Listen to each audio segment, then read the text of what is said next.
ಮಂಡ್ಯ ಜಿಲ್ಲೆಯ ತಾಲೂಕಿಗೊಂದು manifesto release ಆಗಿದೆ. ಕಾಂಗ್ರೆಸ್ಗೆ 543 ಕಡೆ ಅಭ್ಯರ್ಥಿಯನ್ನು ನಿಲ್ಲಿಸೋಕೆ ಆಗಿಲ್ಲ. ಈಗ ಮಂಡ್ಯಕ್ಕೆ ಪ್ರತ್ಯೇಕ ಪ್ರಣಾಳಿಕೆ ಬಿಡುಗಡೆ ಮಾಡಿದ್ದಾರೆ. ಕಾಂಗ್ರೆಸ್ ವಿರುದ್ಧ ಶ್ರೀರಂಗಪಟ್ಟಣದಲ್ಲಿ ಎಚ್ಡಿಕೆ ವಾಗ್ದಾಳಿ ನಡೆಸಿದ್ದಾರೆ. ಕೇಂದ್ರ ಸರ್ಕಾರದ ಜೊತೆಯಲ್ಲಿ ಜಗಳ ಆಡ್ತಾ ಕೂತಿದ್ದಾರೆ. ನೀವು ತುಂಬಿಸಿದ ಖಜಾನೆಯನ್ನು ಇವರು ಖಾಲಿ ಮಾಡಿದ್ದಾರೆ. ಈಗ ಖಾಲಿ ಚೊಂಬನ್ನ ಹಿಡ್ಕೊಂಡು ಓಡಾಡ್ತಾ ಇದ್ದಾರೆ. ಕಾಂಗ್ರೆಸ್ ವಿರುದ್ಧ ಮಾಜಿ ಸಿಎಂ ಕುಮಾರಸ್ವಾಮಿ ಶ್ರೀರಂಗಪಟ್ಟಣದಲ್ಲಿ ವಾಗ್ದಾಳಿ ನಡೆಸಿದ್ದಾರೆ.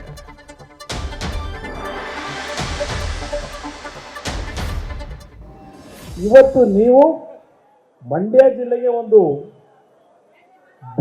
ಹೊಸ ಎಂಥದ್ದು ಪ್ರಣಾಳಿಕೆ ಬಿಡುಗಡೆ ಬರೀ ಮಂಡ್ಯ ಜಿಲ್ಲೆಗೆ ಮಾಡವ್ರೆ.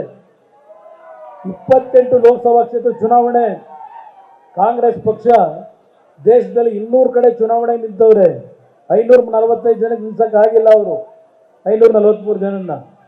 ಈಗ ಮಂಡ್ಯ ಜಿಲ್ಲೆ ಒಂದಕ್ಕೆ ಮಾತ್ರ ಅದೇನು ತಾಲೂಕುವಾರು ಇವತ್ತು ಬೆಳಗ್ಗೆ ನೋಡಿದ್ರೆ ಸುರ್ಜಿವಾಲ ಅವರು ಬೆಂಗಳೂರಲ್ಲಿ ಮಾಡಿದ್ರು, ಇಲ್ಲೇ ಬಂದು ಮಾಡಿದ್ರು ಗೊತ್ತಿಲ್ಲ ನನಗೆ.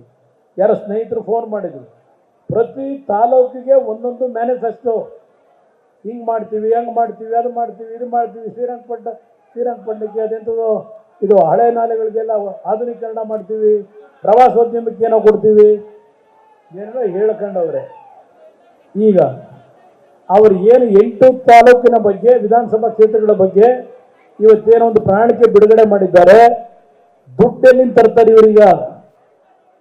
ಕೇಂದ್ರ ಸರ್ಕಾರ ಜೊತೆ ಜಗಳ ಆಡ್ಕೊಂಡು ಕೂತವ್ರೆ. ಕೇಂದ್ರ ಸರ್ಕಾರದ ಜೊತೆ ಇವರ ಸರ್ಕಾರದಲ್ಲಿ ನೀವು ಕಟ್ಟಿರ್ತಕ್ಕಂಥ ತೆರಿಗೆ ಹಣ ಖಜಾನೆ ತುಂಬಿಸಿದಿರಲ್ಲ, ಅದು ಖಾಲಿ ಮಾಡಿದೀವಿ ಅಂತ 2 ದಿವಸದಿಂದ ಚೊಂಬ್ ಹಿಡ್ಕೊಂಡು ಓಡಾಡ್ತಾವ್ರೆ. ಖಾಲಿ ಚೊಂಬನ ಈ ಕಾಂಗ್ರೆಸ್. ಇನ್ನು ಮಂಡ್ಯಕ್ಕೆ ಏನು ತಂದು ಕೊಡ್ತೀರಿ ಈಗ? ನ್ಯೂಸ್ ಫಸ್ಟ್ ನಿರ್ಭೀತಿಯಿಂದ ನಿಮ್ಮ ಪರವಾಗಿ.